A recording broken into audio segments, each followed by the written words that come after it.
Indonesia tuh kaya alamnya. Tapi sebelumnya kita akan berdoa terlebih dahulu. Kita doa sama-sama ya. Yuk, doa bersama-sama. Juna pimpin.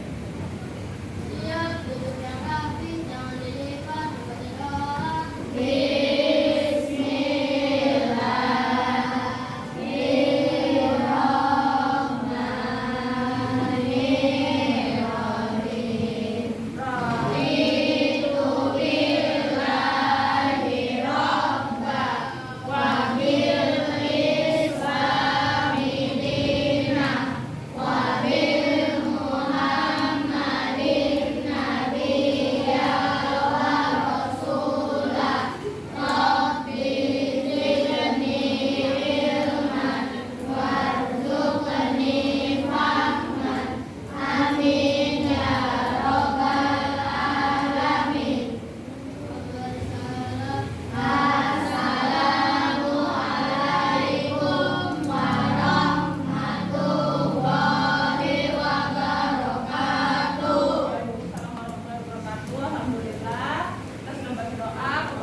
Supaya pembelajarannya bisa masuk. Yang pertama cuma ada dua kesepakatan kita.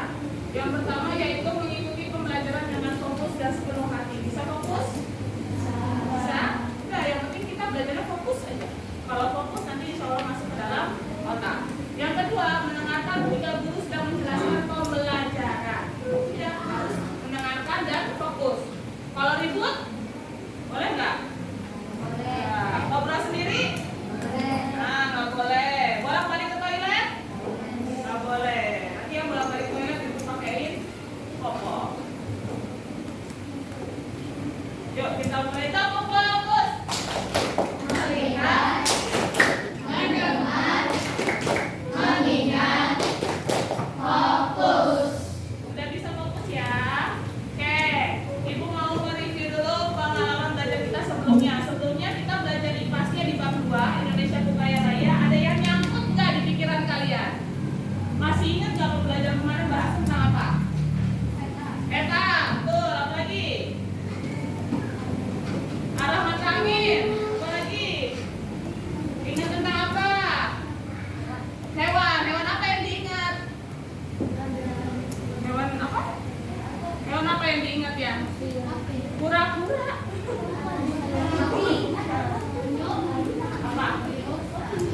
Penyu, betul. Apa lagi yang diingat? Bunga-bunganya. Terus apa lagi? Bunga rafflesia, bunga endemiknya. Ya, terus apa lagi yang diingat? Ya, ada hewan-hewannya nih. Babi rusa. Bukan kodomo. Kodomo teman baikku. Salah, beda. Terus ini burung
Yang pertama, perbedaan sumber daya alam dengan produk.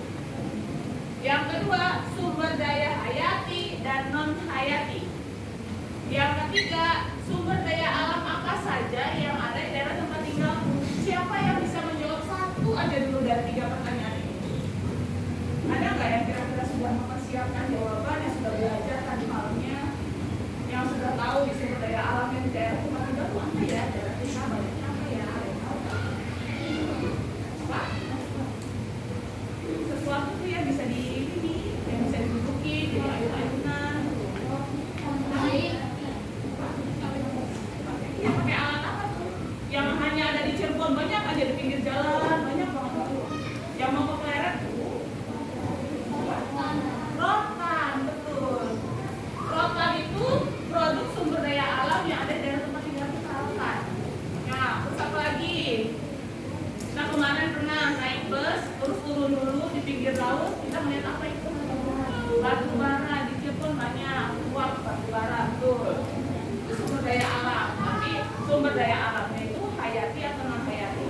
Batu bara itu hayati atau non hayati? Non. Kenapa non hayati? Tidak hidup. Nah, berarti ini nyambung nih dari pertanyaan ketiga, nyambung kedua. Terus sumber daya alam dan produk. Tahu nggak bedanya sumber daya alam sama produk itu apa? Kalau sumber daya alam tersedia di dalam. Kalau produk dibikin atau harus dibuat dulu, diolah dulu, betul. Jadi esensialnya tiga-tiganya terjawab. Berarti nggak usah belajar ya? Iya, bisa ya. Oke, kita masuk ya ke pembelajaran. Sumber daya alam itu dikelompokkannya jadi 2. Siapa yang sudah baca kemarin? Sumber daya alam itu dibagi 2. Apa saja?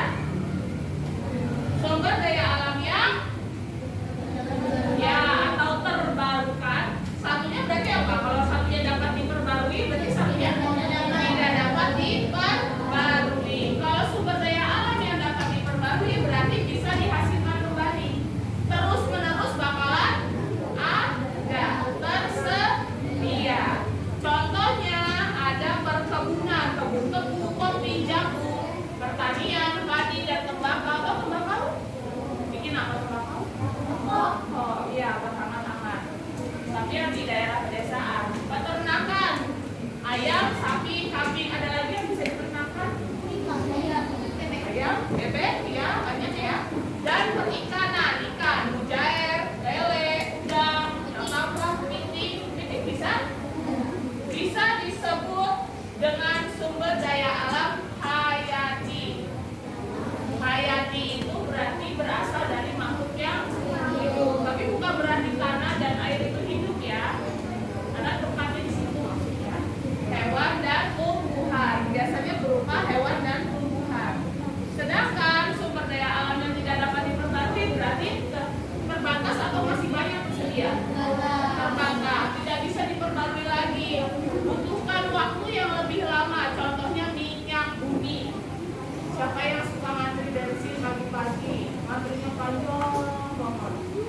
Nah, ini karena kita mendapatkan sumber daya alam yang tidak dapat diperbarui. Motor kita nggak bisa pakai peresan daun jeruk, nggak bisa.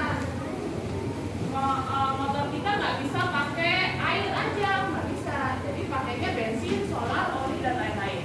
Mineral logam, berupa logam itu kayak besi, emas, bincing besi itu berupa bincing ya, nikel, timah dan lain-lain. Dan mineral bukan logam bentuknya ada batu-batuan, aspal, asbes, granit, batu kapur,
Kemudian bisa juga membantu petani garam. Panas matahari itu menguapkan air laut sehingga tersisanya hanya kristal garam.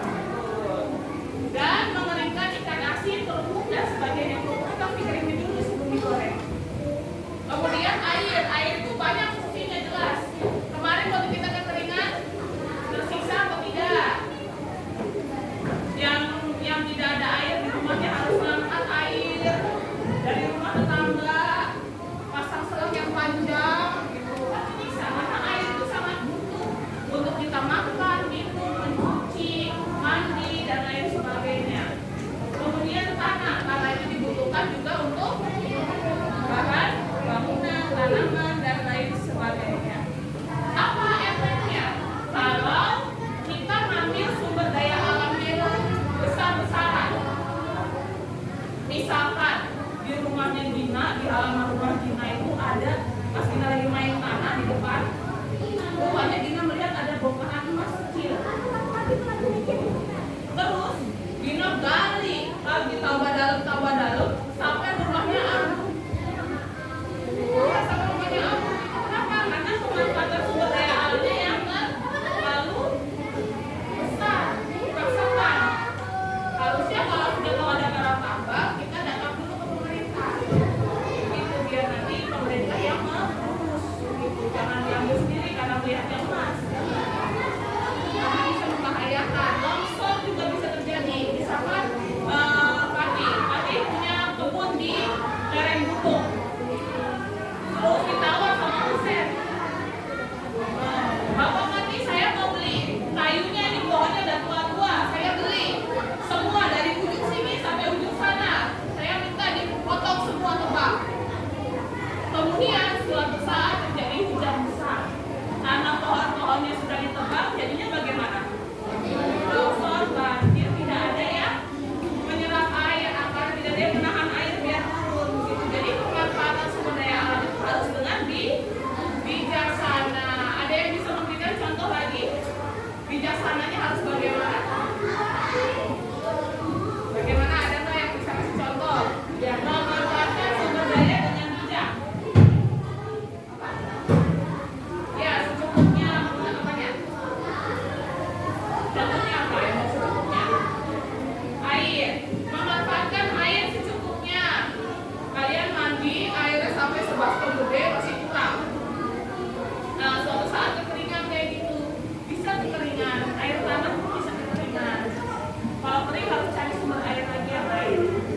Nah, ini dampak pengambilan sumber daya alam. Yang pertama ada rusaknya hutan bakau. Contohnya, tahu bakau? Mangrove yang di pinggir pantai, banyak pohon-pohonnya akarnya keluar-keluar. Nah, ini pengikisan pantai yang bisa menyebabkan longsor, erosi pantai dan bahkan banjir. Namanya abrasi. Kalau di pantai itu namanya abrasi. Bagaimana cara melestarikannya? Kita harus melakukan reboisasi, penanaman kembali. Siapa yang di rumahnya tidak ada pohon satupun? Ada nggak? Yang di rumahnya nggak ada pohon? Semuanya ada ya. Nanti keluarga kalian sudah sadar bahwa pentingnya menanam pohon minimal untuk oksigen. Kemudian ini sumber daya alamnya berupa tambang. Tambang di daerah sini nih, ngambilin pasir-pasirnya. Pasirnya diambilin, dikeruk terus sampai gunungnya coak tinggal separoh. Ada di daerah Majalengka sampai longsor. Ada. Bisa menyebabkan apa? Kerusakan hutan, pencemaran udara, dan juga pencemaran air. Bagaimana cara melestarikannya? Harus ada perbaikan. Kalau sumber daya alam hewan dan tumbuhan, tahu ya? Ikan hiu diambil siripnya, katanya buat obat. Ikan hiu tuh siripnya diambil, minyaknya. Kemudian gajah hewan endemik itu, dagingnya diambil buat dijual. Macan tutul, kulitnya dikulitin buat jadi tikar. Apa bukan tikar? Karpet, jaket, betul. Iya, banyak seperti itu. Tanaman cendana di pohon cendana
Ada sawah ya. Yang ketiga, kalian punya gambar hutan. Ini hutan. Yang keempat, ada gambar laut. Ya, gambar laut. Yang kelimanya terakhir ada minyak bumi di laut lepas. Ya. Dan tugasnya itu kita hanya perlu mengelompokkan. Sumber daya ini merupakan sumber jenisnya itu hayati atau non hayati. Kemudian pengelompokannya dapat diperbarui atau tidak dapat diperbarui. Bisa? Pada sedia lab? Ibu contohkan satu ya. Nih, Paman tulis perhatikan dulu. Nomornya nomor 1. Nempelinnya ini tapi nggak nempel nih. Nempel. Sini. Jenis sumber daya alamnya hayati atau non hayati? SDA non hayati. Kalau barang tambang itu dapat diperbarui atau tidak dapat diperbarui? Iya. SDA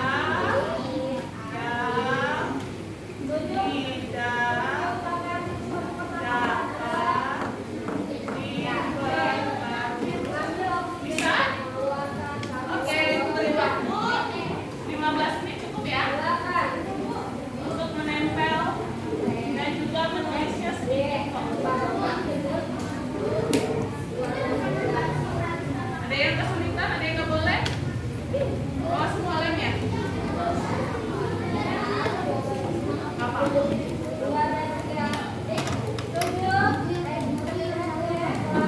Yang mana aja boleh, yang penting kalian lihat di halaman sebelumnya ya. Namanya sawah, namanya batu bara, minyak bumi, dan kalian laut nggak apa-apa. Bantuin dong Dep. Bantuin ya Dep Devi.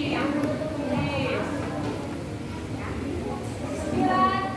Fungsi hidup dalam hidup pernapasan adalah bebek, mencari dan memajukan udara yang menjadi belum ada bahasa dalam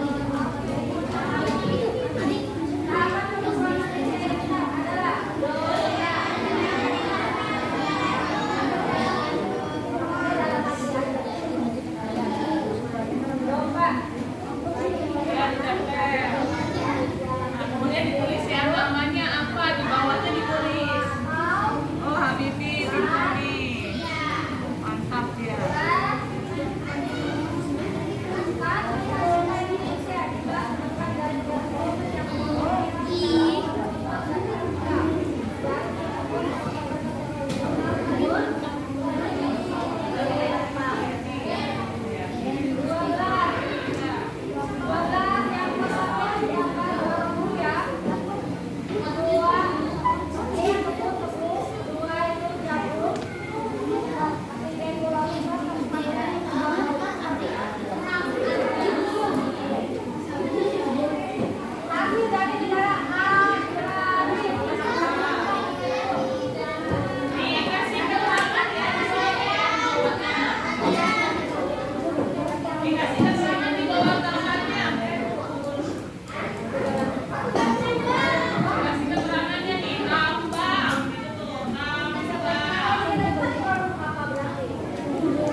Oh, main tenis meja kali ya?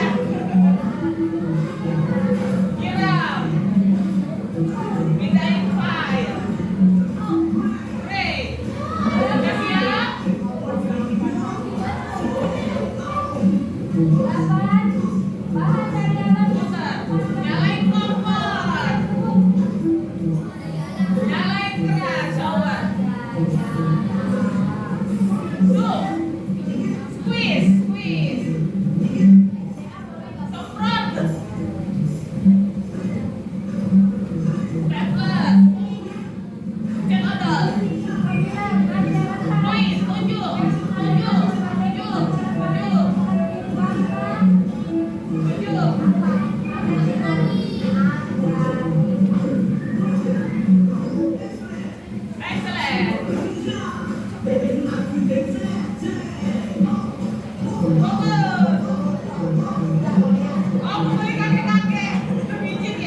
Belum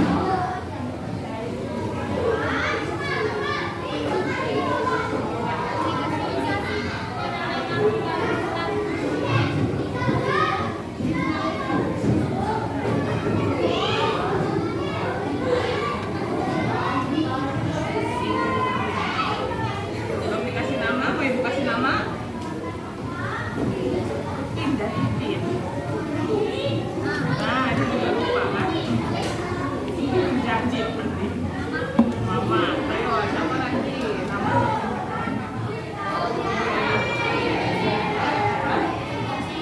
Irigasi itu pengairan. Air. Air di sawah itu irigasi.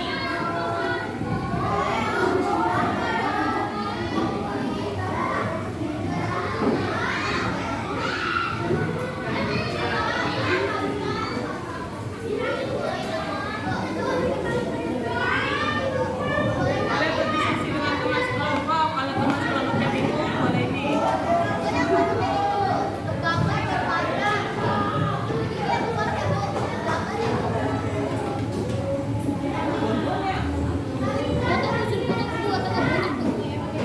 Lebaran tak kamu.